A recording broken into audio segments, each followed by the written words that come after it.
Je m'appelle Diata. Ça fait 15 ans que je suis engagée dans la lutte contre les violences.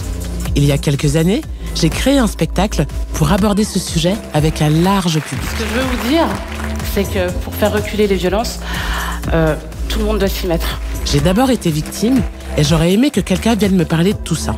Pour toucher encore plus de monde, nous avons créé le programme Balance ton hashtag qui, à chaque numéro, nous emmènera à la rencontre d'une personnalité qui partage notre engagement. Pour ce deuxième numéro, j'ai invité la comédienne Alexandra Lamy qui vient nous présenter son premier film en tant que réalisatrice. Toucher, c'est son titre, aborde le sujet des violences. Elle est venue accompagnée d'une de ses actrices, sa fille, Chloé Jouanet.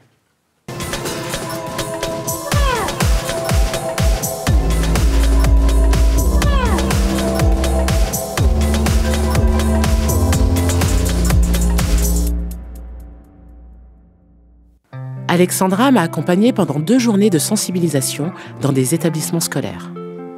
Chaque rencontre avec les jeunes a commencé par mon spectacle mot pour mot.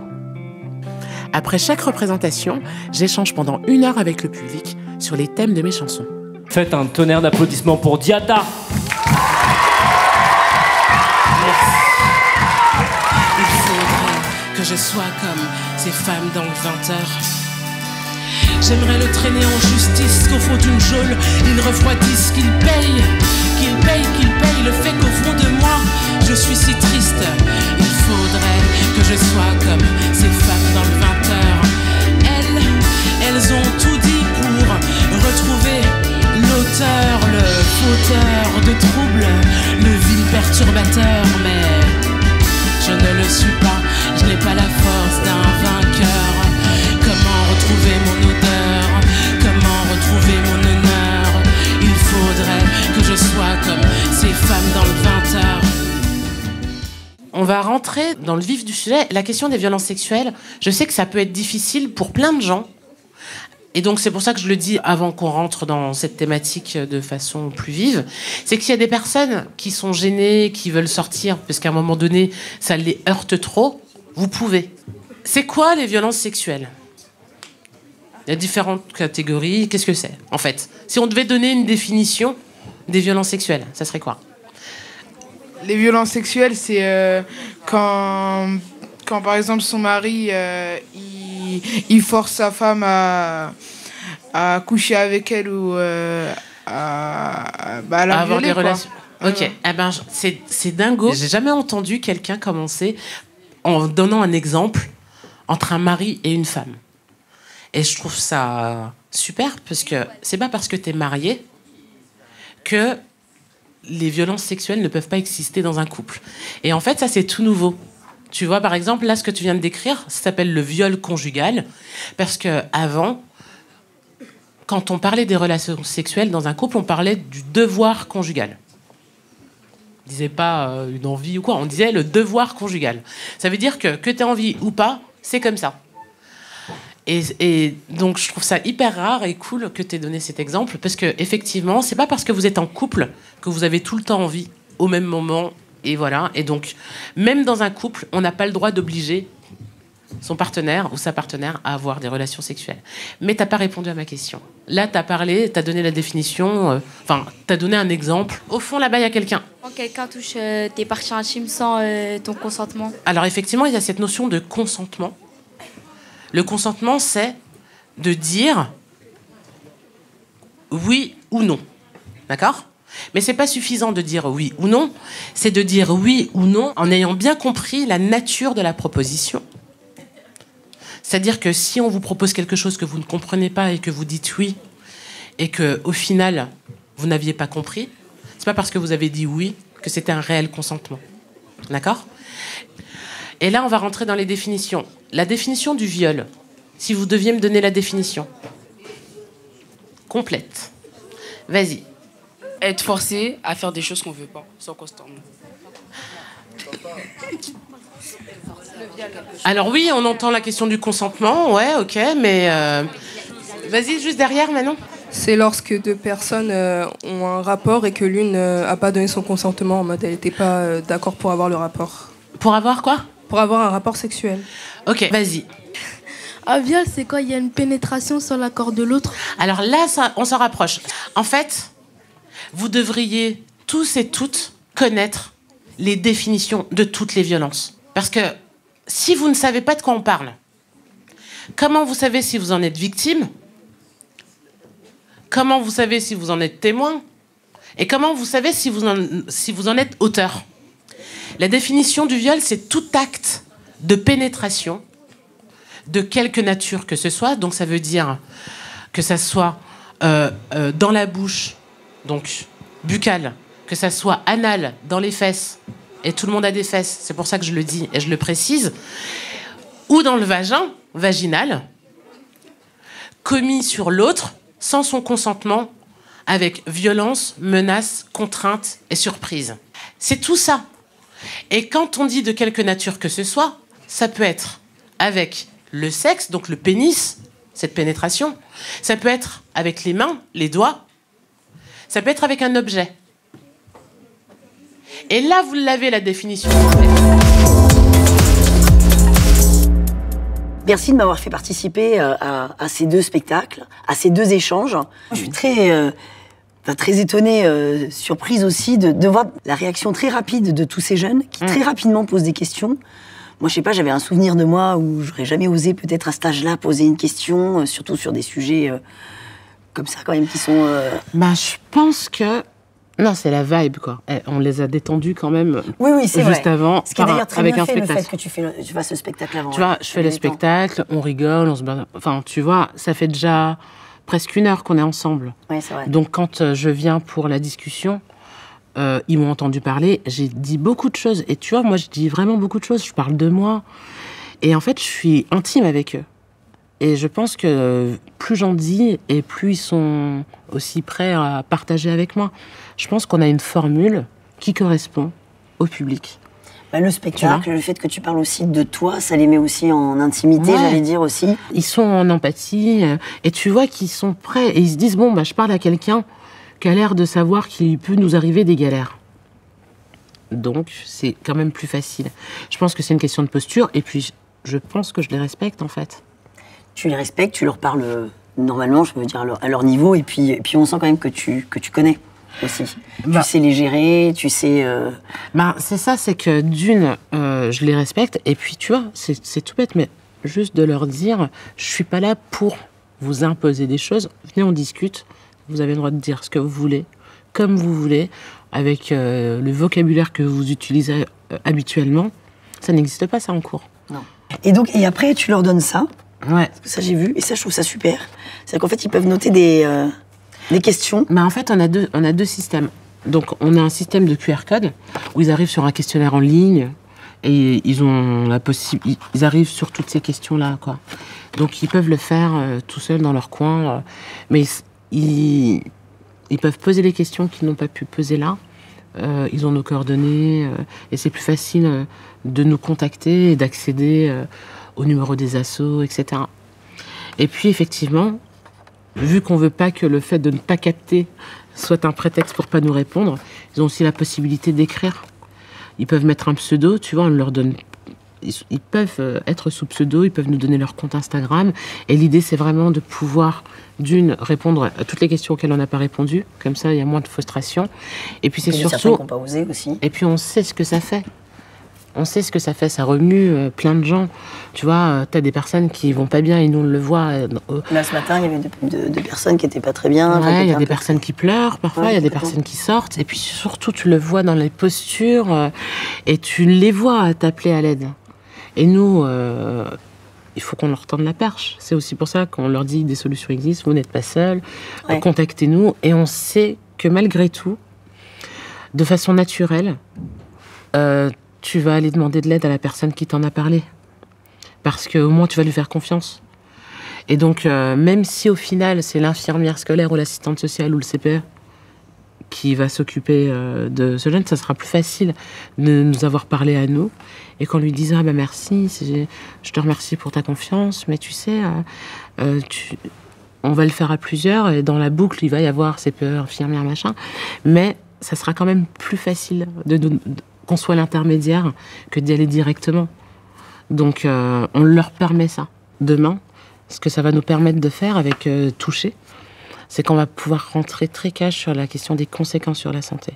Et pareil, quand tu parles des conséquences sur la santé, mais t'as l'impression que t'as des personnes qui t'écoutent et qui tu vois le soulagement en fait, se dire ah ouais, je suis pas folle quoi. Oui, c'est ça. Et ça, c'est magnifique à voir.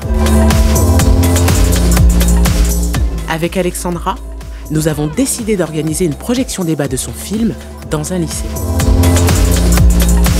C'est Philippe Boueffard, donc mon producteur, qui est un producteur avec qui j'avais déjà travaillé, qui un jour m'appelle et me propose une BD de Quentin Zuthion. Et donc voilà, il me dit écoute, j'aimerais que tu lis cette BD et puis qu'on puisse en parler après. Et de la façon dont il m'en parle, je me dis tiens, il me propose un des rôles puisqu'il y a 3 rôles de femmes. Et il me dit non, en fait, je te le propose surtout pour le réaliser. Okay. Et c'était la première fois effectivement que j'allais réaliser, donc je l'ai lu, donc c'était donc une BD et puis on l'a adapté et on en a fait un film. Et donc ça parle de quoi, Touché? Alors Touché, donc ça parle d'un groupe de femmes qui ont subi des violences conjugales, incestueuses, des violences sexuelles, et qui se retrouvent dans un groupe d'escrime thérapeutique. Et donc elles vont se reconstruire avec effectivement cette association. C'était aussi pour moi un moyen de mettre un petit coup de projecteur aussi sur les associations, et aussi de pouvoir dire justement à ces victimes que oui, il y a des gens qui peuvent vous écouter, oui, il y a des gens qui peuvent vous aider et qui sont là. Les violences ne sont pas une fatalité et qu'il y a que quand on est victime de violences, ça peut changer et qu'on peut se reconstruire et qu'on peut s'en sortir. Comme vous le savez, je m'appelle Eva, je suis votre thérapeute spécialisée en violences conjugales et violences sexuelles. Alors si vous êtes là aujourd'hui, c'est que vous en avez subi des violences. Et vous êtes là pour vous en sortir. Alors je vous félicite, parce que votre présence ici, ça témoigne d'un très grand courage. Bravo à vous. Vous pouvez être fiers de vous. J'ai adoré ton film, vraiment. Et tu vois, moi, en tant que fondatrice d'une asso et intervenante sur ces sujets, moi, ce que j'ai beaucoup aimé, c'est qu'on est sur l'après. C'est-à-dire que on est sur un film qui est hyper positif, qui montre aussi une réalité, des conséquences qu'ont ces violences sur la vie et le parcours des personnes. Et donc, je tourne la tête vers toi, Chloé. Je te laisse présenter un petit peu ton personnage dans ce film. Oui, bien sûr. Donc déjà, c'était la première fois que je travaillais avec ma maman. Je joue le rôle donc de Tamara qui a été victime d'inceste par son frère. Et c'était important pour moi de défendre ce sujet parce que déjà, quand nous, en tant que comédiens, on prend un rôle comme ça, on va se renseigner un petit peu sur comment ça se passe autour, qu'est-ce que c'est l'inceste. On sait, je pense, à peu près tout ce que c'est, mais qu'est-ce que c'est vraiment, combien de personnes sont touchées, comment on peut s'en sortir. Et donc, du coup, on a pu en parler, on a pu voir, on a pu aussi travailler avec l'association. Moi, j'ai pu aussi bosser avec le maître d'armes. Donc, on a vraiment appris l'escrime thérapeutique. Mais pour en revenir à mon personnage, c'était vraiment de représenter toutes ces jeunes femmes et ces jeunes hommes, parce que l'inceste, pour le coup, je pense que ça touche autant de femmes que d'hommes et d'enfants, et de prouver que c'est pas un chemin simple, mais que en tout cas c'est possible de s'en sortir quand on est bien entouré. Voilà.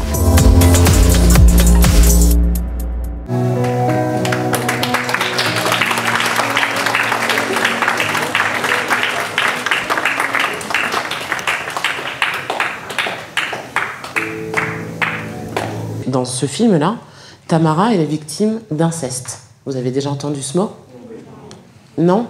C'est quand il y a des agressions sexuelles, des violences sexuelles commises par un membre de la famille. Et le membre de la famille, ça peut être le frère, dans la fratrie, ça peut être le père, le grand-père, les oncles, etc. Est-ce qu'il y a des scènes en particulier qui vous ont fait ressentir des émotions? Vas-y, parle. J'attendais le moment où Tamara, je crois que ça fait. Ouais. Le frère de Tamara, ils reviennent. Quel genre de confrontation t'imaginais? Je sais pas, peut-être il allait refaire des violences. Lesquelles violences? Sexuelles, non? Ouais, c'est ça, tout à fait. Et donc, tu pensais qu'il allait revenir? Ou peut-être Tamara, elle allait apprendre que il abuse sexuellement de ses enfants. Tu penses qu'elle a raison, Tamara, d'imaginer ça? Ouais, peut-être. Ouais. Qu'est-ce que tu racontes, Tamara? Tu veux nous détruire, c'est ça? C'est moi que ça a détruit. Je sais.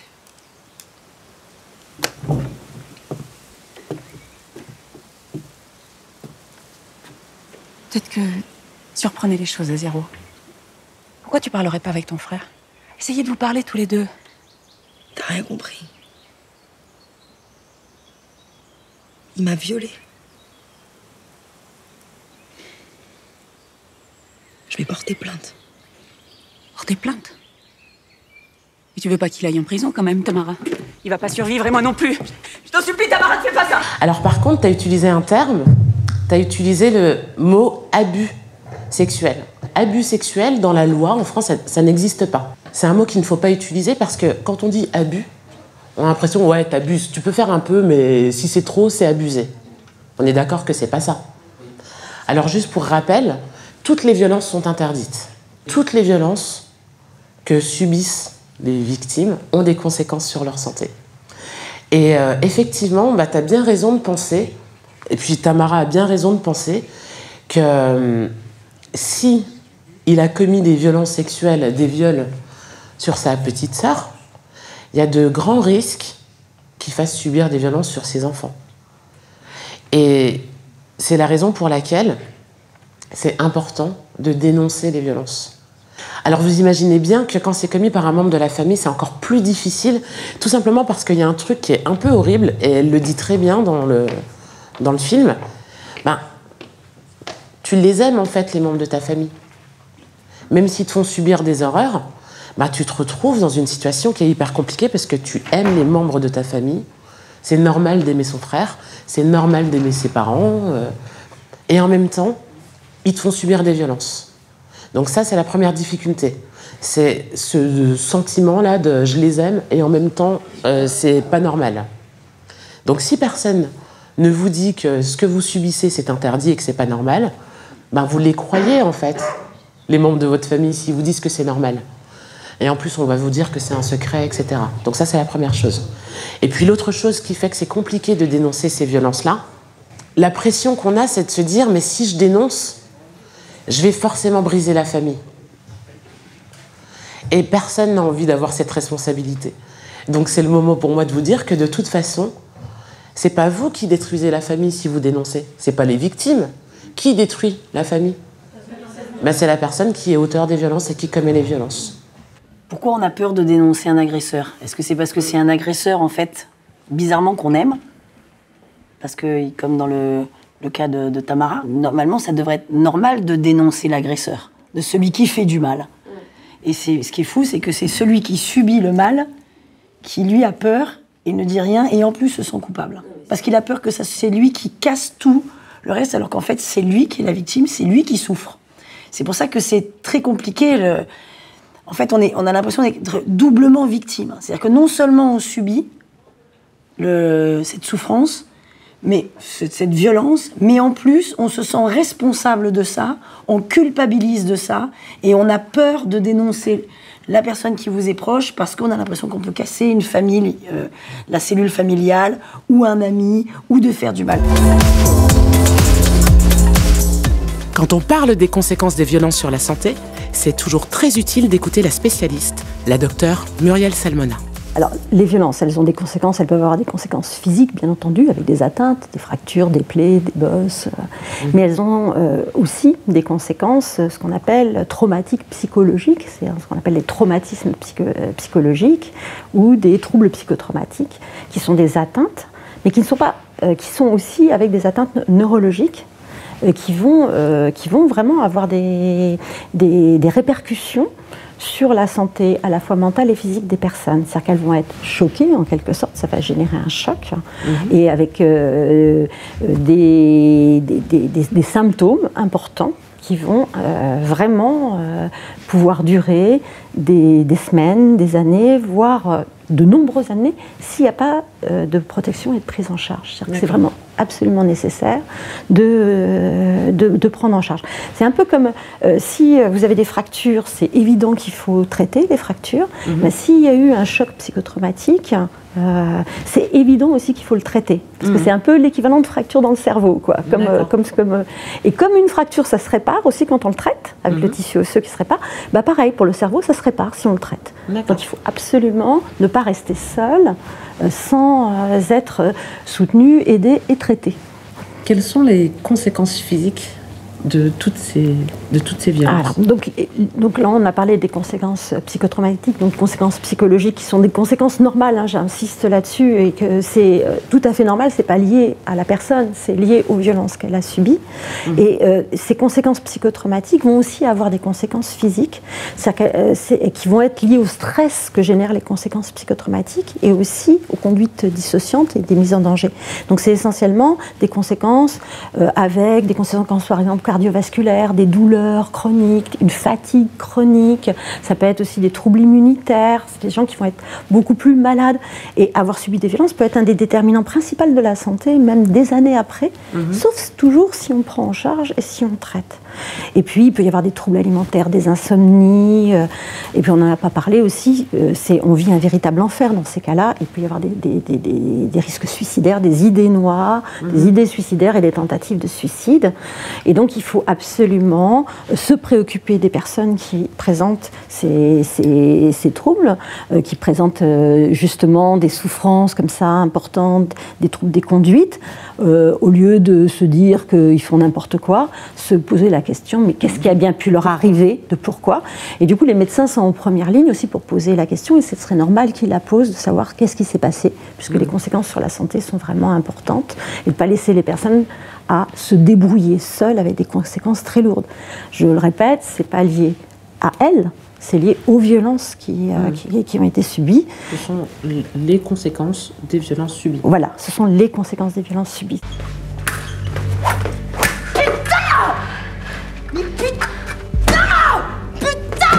Mais tu vois, t'as recommencé encore. Il faut que tu laisses ton adversaire attaquer, sinon tu gagnes. Ta gueule! Ferme ta gueule! Tu me fais chier! Tu me fais chier! Tu me fais chier! Vous faites tout le chier, putain! Putain!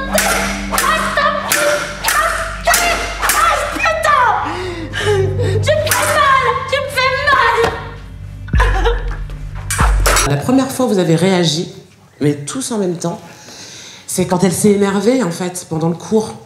Et qu'elle s'est mise à hurler et tout ça. Et j'ai entendu 2-3 petites réflexions et j'aimerais juste qu'on revienne dessus. Vous avez peut-être des choses à dire sur vraiment ce que vous avez pensé à ce moment-là. Vas-y. Du coup, je trouve que c'était un trop plein de colère. Par exemple, il y avait l'incompréhension, la haine, le fait qu'elle sache pas quoi faire, si elle devait dénoncer son frère ou pas, qu'elle n'arrive pas à passer à autre chose. Enfin, c'était justifier toute sa haine et ça dure depuis longtemps et c'est bien d'extérioriser et c'est pas forcément facile. Donc, Tu veux répondre? Ouais, je pense que c'était ça, c'est un trop-plein. Je pense que, en fait, surtout dans ce genre de cas, je pense, quand on est victime d'inceste, je pense qu'on a surtout beaucoup de culpabilité parce qu'on pense que c'est de sa faute. On ne sait pas comment forcément gérer la situation. Et on aime la personne qui est notre agresseur. Et je pense que c'est ça le plus compliqué. Parce que on doit faire un deuil, en fait, de cette relation. Et de comprendre, en fait, que cette personne, on pense être très importante pour elle et on pense qu'être aimée. Et en fait, absolument pas. Et ça, c'est être sous emprise de quelqu'un. Je trouve que le mot, j'avais envie d'utiliser depuis tout à l'heure, j'entendais ça. C'est qu'en façon, que ça soit n'importe quel cas de figure, on va dire. Souvent, la victime est sous l'emprise de son agresseur. Les violences, elles ont des conséquences sur les personnes qui les subissent. Par exemple, la scarification, vous avez vu que Tamara, son personnage, il se scarifie. Et ce qui est particulier, c'est que les personnes qui font ça, elles-mêmes ne savent pas pourquoi elles font ça. Elles savent juste que quand elles le font, ça leur fait du bien. Elles se disent, mais attendez, mais c'est trop chelou. Déjà, pourquoi j'ai cette idée de me faire du mal ? Et en plus, quand elles le font, pour de vrai, elles se sentent mieux. Ce qui se passe quand elles font ça, ça s'appelle des conduites dissociantes anesthésiantes. Ce qui se passe là, c'est que quand elles font ça, en réalité, inconsciemment, elles font sécréter une hormone dans leur cerveau, ça s'appelle le cortisol, et ça les apaise.